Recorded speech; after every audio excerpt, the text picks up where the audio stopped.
दोस्तों, आज एक ऐसे पौधे के बारे में बात करूंगी जिसे वास्तु के अनुसार बहुत ही शुभ माना जाता है।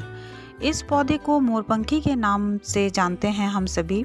तो इसके अलावा इसे थूजा प्लांट और विद्या का पेड़ भी कहा जाता है।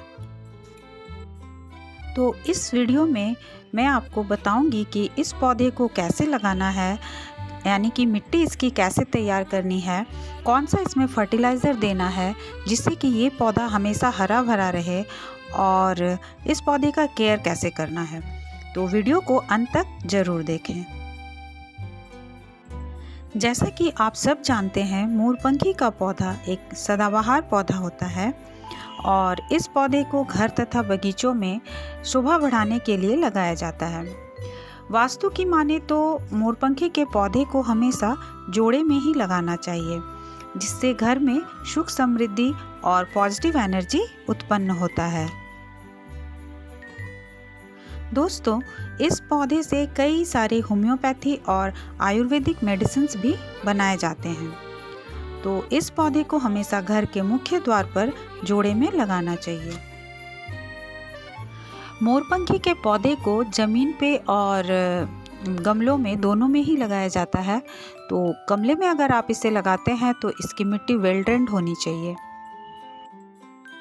वेल ड्रेन्ड मिट्टी बनाने के लिए गार्डन सॉइल ले लें एक हिस्सा वर्मी कंपोस्ट या काउडंग कंपोस्ट ले लें और एक हिस्सा कोकोपीट या फिर सैंड यानी कि रेत ले लें।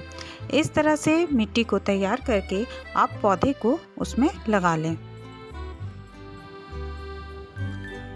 इस तरह से मिट्टी तैयार करने पर मिट्टी एकदम वेल ड्रेन्ड होगा और गमले में पानी नहीं रुकेगा। आप देख सकते हैं कि मैंने यहाँ जो मिट्टी तैयार की है ये भी एकदम वेल ड्रेन्ड है। वेल ड्रेन्ड मिट्टी बनाने से फ़ायदा ये होता है कि कभी अगर ओवर वाटरिंग भी हो जाए तो जो एक्सेस पानी होता है वो ड्रेनेज होल के थ्रू बाहर निकल जाता है। इससे पौधे की जड़ें भी खराब नहीं होती हैं। अब अगर पानी देने की ही बात कर लें तो गर्मियों के दिनों में तो मोरपंखी के पौधे में रोज़ पानी देना ज़रूरी होता है, लेकिन सर्दियों में इसमें पानी मिट्टी को देख कर के ही देना चाहिए। अगर मिट्टी ऊपर से ड्राई लगने लगे तभी इसमें पानी दें, वरना इसमें पानी ना दें। मोरपंखी का पौधा धूप पसंद करता है, इसलिए इस पौधे को ऐसी जगह रखें जहां लगभग दिन में 3 से 4 घंटे कम से कम इसे धूप मिलती रहे। अब फर्टिलाइज़र की बात करें तो महीने में एक बार 1 मुट्ठी के करीब आप इसमें वर्मी कंपोस्ट या फिर काउडंग कंपोस्ट दे सकते हैं। इसके अलावा लिक्विड फर्टिलाइज़र भी इस पौधे में दिया जा सकता है। लिक्विड फर्टिलाइज़र 15 से 20 दिनों के अंतराल में ही दें। समय समय पर फर्टिलाइज़र देने पर इसकी पत्तियां हमेशा हरी भरी रहती हैं। अब अगर प्रूनिंग या फिर कटिंग की बात करें तो बरसात के बाद आप मोरपंखी के पौधे की प्रूनिंग कर सकते हैं। प्रूनिंग करने से ये पौधा शेप में रहता है और दिखने में भी बहुत सुंदर लगता है। गर्मियों के मौसम में इस पौधे की पत्तियां थोड़ी पीली पड़ने लगती हैं, तो इस मौसम में पौधे के ऊपर पानी का छिड़काव करना चाहिए ताकि पौधा स्वस्थ रहे। एक और बात ध्यान देने वाली होती है कि सर्दियों में मोरपंखी के पौधे को ज़्यादा पानी ना दें, वरना इसकी पत्तियां धीरे धीरे खराब होने लगती हैं और वो झड़ने लगती हैं। इसलिए मोरपंखी के पौधे में सर्दियों के दिनों में पानी देते हुए आप इस बात का खास ख्याल रखें और पौधे को धूप में रखें।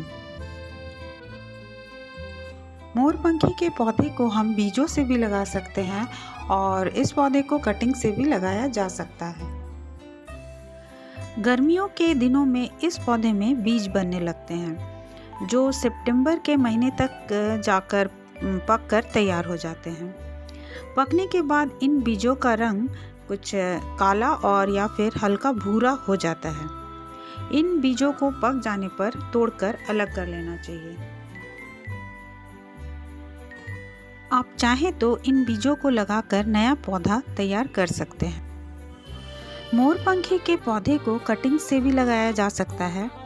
कटिंग से इसकी जड़ें निकलने में लगभग 3 महीने लग जाती हैं। अब अगर पेस्ट अटैक की बात करें तो अभी तक मैंने अपने इस पौधे में किसी भी तरह के कीड़े मकोड़े को नहीं देखा है। अगर फिर भी आपके पौधे में किसी भी प्रकार का कीड़े मकोड़े लग जाते हैं तो आप उसमें नीम ऑयल का स्प्रे कर सकते हैं। वैसे भी दूसरे पौधों में जिस तरह से आप हर 15 दिन में नीम ऑयल का स्प्रे करते हैं तो इसमें भी एक बार करके नीम ऑयल का स्प्रे कर देना चाहिए। इस तरह से पौधा हमेशा स्वस्थ बना रहेगा और पत्तियां भी हमेशा हरी भरी रहेंगी।